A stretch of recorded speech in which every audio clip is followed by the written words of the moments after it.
नमस्कार दोस्तों, लोकसभा चुनाव के लिए अब तक 6 चरणों के लिए चुनाव पूरा हो चुका है। अब बस आखिरी चरण का चुनाव बाकी है। उससे पहले दोस्तों देश की सभी 543 सीटों का ओपिनियन पोल सर्वे सामने आया है। सबसे ताजा जो सर्वे सामने आया है उसने पूरे देश भर को हैरान कर दिया है। देश में किस पार्टी की सरकार बनने जा रही है, इसको लेकर सटीक विश्लेषण सामने आ चुका है। तो चलिए दोस्तों एक एक करके एक एक राज्य के हिसाब से जान लेते हैं कि किस पार्टी को कितनी सीटों पर जीत मिल सकती है।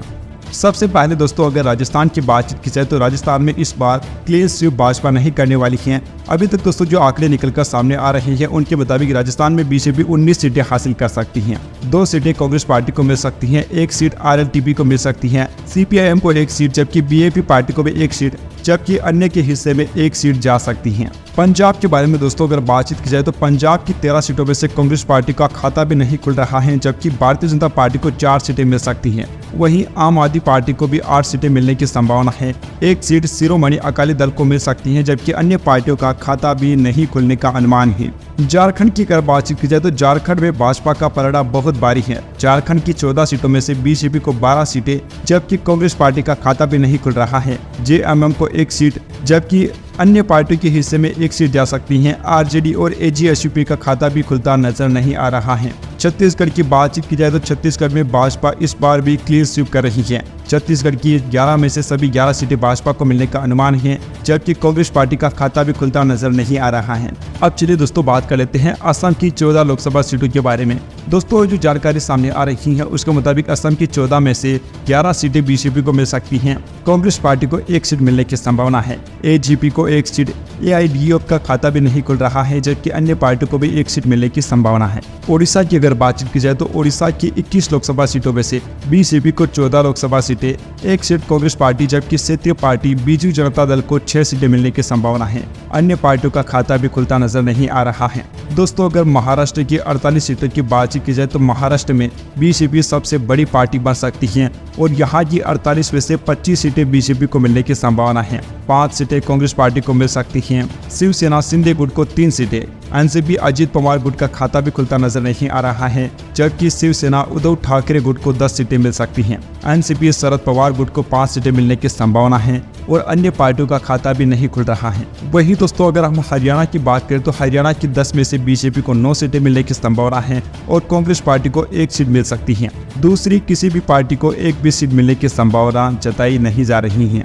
कांग्रेस अध्यक्ष मल्लिकार्जुन खड़गे के गृह राज्य कर्नाटक की अगर हम बात करें तो कर्नाटक की 28 सीटों में से बीजेपी को 20 सीटें, कांग्रेस पार्टी को 5 सीटें, जेडीएस के हिस्से में 3 सीटें, जबकि अन्य पार्टियों को भी 0 सीट मिलने की संभावना है। तो दोस्तों देखा जा सकता है कि मल्लिकार्जुन खड़गे के गढ़ में भी भाजपा का पलड़ा काफी भारी रह सकता है और कांग्रेस पार्टी की 4 गुना सीटें बीजेपी को मिल सकती हैं। तमिलनाडु की 39 सीटों के बारे में बातचीत की जाए दोस्तों तो तमिलनाडु में बीजेपी को सिर्फ 2 सीटें, कांग्रेस पार्टी को 8 सीटें, डीएमके को 18 सीटें, एआईएडीएमके को 2 सीटें, एएमएमके को 1 सीट, पीएमके को भी 1 सीट, आईएनडी को 1 सीट, लेफ्ट के हिस्से में 4 सीटें, एमडीएमके को 1 सीट और बीसी के पार्टी को 1 सीट मिलने की संभावना है। दोस्तों देखा जा सकता है कि तमिलनाडु में बीजेपी की स्थिति कमजोर है, लेकिन कांग्रेस पार्टी की स्थिति भी उतनी ज्यादा अच्छी नहीं है जैसा कि कांग्रेस पार्टी दावा कर रही है। लेकिन यहाँ की क्षेत्रीय पार्टियों का बड़ा दबदबा रहने वाला है। आंध्र प्रदेश की 25 सीटों के बारे में बातचीत की जाए तो यहाँ पर भी भाजपा के कमजोर रहने के आसार हैं। यहाँ पर भी क्षेत्रीय पार्टियों का बड़ा दबदबा है। बीजेपी को 2 सीटें, जबकि कांग्रेस पार्टी का खाता भी नहीं खुल रहा है। वाईएसआरसीपी को 13 सीटें मिल सकती हैं, टीडीपी को 8 सीटें, जबकि जेएसपी को 2 सीटें मिलने की संभावना है। तेलंगाना की बातचीत अगर की जाए तो तेलंगाना में बीजेपी को 7 सीटें, कांग्रेस पार्टी को 8 सीटें, बीआरएस को 1 सीट, एआईएमआईएम को भी 1 सीट, जबकि अन्य पार्टियों को 0 सीटें मिलने की संभावना है। केरल की अगर बात करें तो केरल में भी कांग्रेस पार्टी का पलड़ा भारी रह सकता है। केरल की 20 में से बीजेपी को सिर्फ 3 सीटें, कांग्रेस पार्टी को 11 सीटें, आईयूएमएल को 2 सीटें, केईसीजे को 1 सीट और आरएसपी को 1 सीट, जबकि लेफ्ट पार्टियों को 2 सीटें मिल सकती हैं। दोस्तों भाजपा के लिए यहाँ पर अच्छी बात यह है कि पिछली बार भाजपा यहाँ पर अपना खाता भी नहीं खोल पाई थी, लेकिन इस बार भारतीय जनता पार्टी को यहाँ पर 3 सीटें मिल रही हैं, जो कि भारतीय जनता पार्टी के लिए बहुत ही अच्छी बात है। दिल्ली के 7 सीटों के बारे में बातचीत की जाए तो 7 में से 6 सीटें बीजेपी के पाले में जा सकती हैं, जबकि 1 सीट कांग्रेस पार्टी को भी मिल सकती है। हैं या फिर आम आदमी पार्टी को मिल सकती हैं।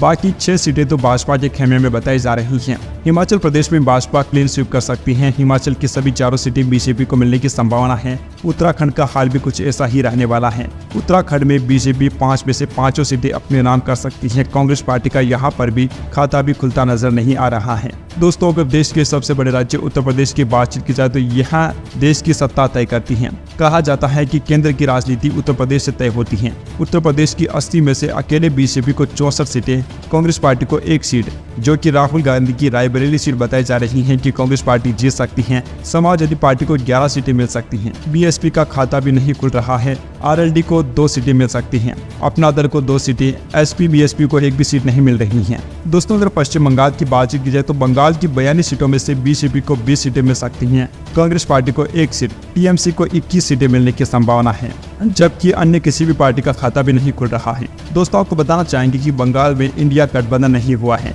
ममता बनर्जी ने साफ तौर पर ऐलान कर दिया था कि पूरे देश भर में इंडिया गठबंधन लागू रहेगा, लेकिन बंगाल की वो अकेली श्रेणी है और यहाँ पर इंडिया गठबंधन लागू नहीं हो गया था, जिसकी वजह से ममता बनर्जी को कुछ नुकसान हो सकता है। बिहार की 40 सीटों के बारे में अगर बातचीत की जाए तो बीजेपी को 17 सीटें मिल सकती हैं। भाजपा यहाँ भी सबसे बड़ी पार्टी बन रही है। कांग्रेस पार्टी को 1 सीट, जेडीयू को 8 सीटें, जबकि आरजेडी को 7 सीटें, एलजेपी को 4 सीटें मिल सकती हैं। एचएएम हिंदुस्तान आवाम मोर्चा को 1 सीटें मिल सकती हैं, जबकि आरएलएम को 1 सीट मिलने की संभावना है और 1 सीट अन्य पार्टियों के खाते में जा सकती है। मध्य प्रदेश में भी दोस्तों भाजपा क्लीन स्वीप करते दिखाई दे रही है। मध्य प्रदेश की भी सभी 29 सीटें बीजेपी को मिल सकती हैं। कांग्रेस पार्टी का यहाँ भी खाता खुलता नजर नहीं आ रहा है। गुजरात का तो भाजपा का हर बार का फिक्स है कि गुजरात में भाजपा क्लीन स्वीप करती है। पिछले 3 चुनाव से तो हमें ऐसा ही देखने को मिल रहा है। बीजेपी यहाँ की सभी 26 सीटें जीत रही हैं। कांग्रेस और अन्य पार्टियों का खाता खुलता भी दिखाई नहीं दे रहा है। अब चलिए दोस्तों यहाँ जान लेते हैं कि आखिरकार देश में किस पार्टी की सरकार बन पाएगी।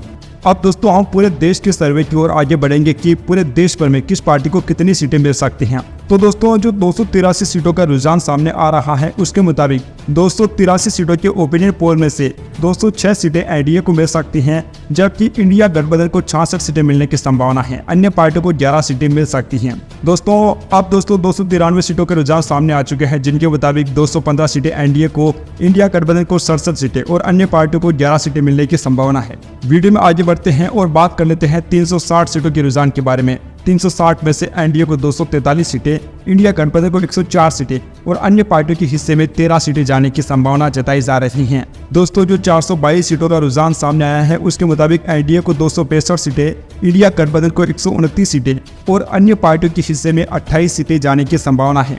दोस्तों एक एक करके हम सभी 543 सीटों के बारे में बात करेंगे, जिसके बाद यह हमें मालूम पड़ जाएगा कि देश में किस पार्टी की सरकार बनने जा रही है। 429 सीटों का जो रुझान सामने आया है उसके मुताबिक एनडीए को 271 सीटें, इंडिया गठबंधन को 130 सीटें और अन्य पार्टी को 28 सीटें मिलने की संभावना है। अब दोस्तों सामने आ चुका है 438 सीटों का रुझान, जिनमें से एनडीए को 280 सीटें, इंडिया गठबंधन को 130 सीटें और अन्य पार्टियों को 28 सीटें मिलने की संभावना जताई जा रही है। 518 में से एनडीए को 348 सीटें, इंडिया गठबंधन को 142 सीटें और 28 सीटें अन्य पार्टियों को मिल सकती हैं। अब चलिए दोस्तों सभी 543 सीटों के बारे में बात कर लेते हैं। दोस्तों 543 सीटों में से एनडीए गठबंधन को 362 सीटें, इंडिया गठबंधन को 149 सीटें और अन्य पार्टियों को 32 सीटें मिलने की संभावना है। दोस्तों इंडिया गठबंधन को जो 149 सीटें मिल रही हैं उनमें कांग्रेस पार्टी को 49 सीटें और सहयोगी विपक्षी पार्टियों को 100 सीटें मिलने की संभावना जताई जा रही है। दोस्तों इस बात से तो साफ है कि देश में एक बार फिर से केंद्र में पीएम मोदी की सरकार बनने वाली है। इस बार भारतीय जनता पार्टी दावा कर रही है कि उनकी पार्टी 400 की भी पार जाने वाली है। दोस्तों लोकसभा चुनाव का अब तक का सबसे बेस्ट परफॉर्मेंस देखा जाए तो साल 1984 में कांग्रेस पार्टी 517 सीटों पर चुनाव लड़ी थी और अकेले कांग्रेस पार्टी ने 414 सीटों पर जीत हासिल कर ली थी। बीजेपी इस रिकॉर्ड को तोड़ना चाहती है और देश में अब तक की सबसे ज्यादा सीटें जीतने वाली पार्टी बनना चाहती है। कांग्रेस पार्टी का अब तक का सबसे बड़ा रिकॉर्ड 414 सीटों का है। 80% की उस समय पर कांग्रेस पार्टी की स्ट्राइक रेट रही थी। भारतीय जनता पार्टी लगातार दावा कर रही है कि वह कांग्रेस पार्टी के इस रिकॉर्ड को तोड़ देगी तो चलिए दोस्तों, आज हम इस बारे में काफी विस्तार से बात करेंगे कि कौन सी पार्टी, क्या बीजेपी इस बार इस रिकॉर्ड को तोड़ पाएगी या फिर नहीं। अब दोस्तों, जिस प्रकार से भाजपा अकेले दम पर 370 सीटें लाने का दावा कर रही है उसे एक बार समझते हैं। 2014 में भारतीय जनता पार्टी ने 438 सीटों पर चुनाव लड़ा था, जिसमें से कि भारतीय जनता पार्टी ने 282 सीटें हासिल की थी और उस समय पर उनका स्ट्राइक रेट रहा था 66%। 2019 के चुनाव में 436 सीटों पर भाजपा चुनाव लड़ी, जिनमें से 303 सीटें जीती थी। इस बार भारतीय जनता पार्टी का स्ट्राइक रेट सुधरा था और भारतीय जनता पार्टी 69% का स्ट्राइक रेट पहुंच गया था। इस बार दोस्तों भाजपा 441 सीटों पर चुनाव लड़ रही है।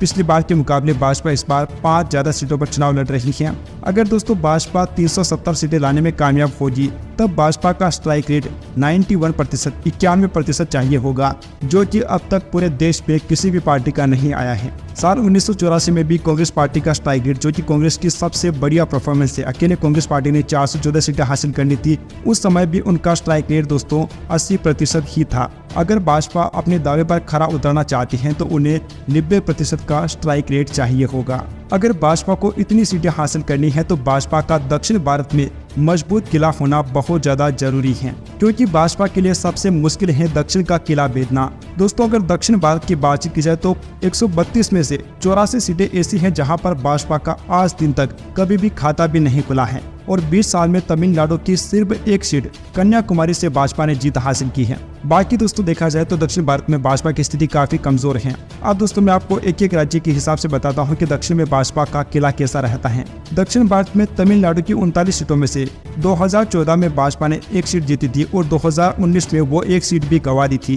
कर्नाटक की बातचीत की जाए तो कर्नाटक में कुल 28 सीटें हैं, जहां पर 2014 में भाजपा ने 17 सीटें जीती और 2019 में भाजपा यहां पर काफी मजबूत होती है और 25 सीटों पर जीत हासिल कर लेती है। आंध्र प्रदेश में 2014 में जहां 2 सीटें जीती थी, 25 में से वहीं 2019 में वो 2 सीटें भी गंवा देती हैं। केरल में भी भाजपा का खाता भी नहीं खुल पाता है। केरल में पिछले 2 चुनाव में भाजपा को एक भी सीट नहीं मिली है। तेलंगाना के 17 में से 2014 में जहां बीजेपी ने एक सीट हासिल की थी, 2019 में 4 सीटों तक भाजपा पहुंच गई। पुडुचेरी और लक्षद्वीप में भाजपा का खाता भी नहीं खुलता है। अंडमान निकोबार में जहां 2014 में भाजपा ने एक सीट हासिल की थी, वह सीट भी भाजपा ने 2019 में गंवा दी थी। भाजपा के लिए दोस्तों सबसे अच्छी बात यह रही थी कि भाजपा का कर्नाटक में किला काफी मजबूत हुआ था। इन 132 सीटों में से भाजपा ने 2014 में जहां 22 सीटें जीती थी, 2019 में 29 सीटें जीत ली थी। तो दोस्तों ये सर्वे देखने के बाद आपको इतना तो समझ में आ गया होगा कि 400 पार भाजपा के लिए बिल्कुल भी आसान नहीं है। Subscribe now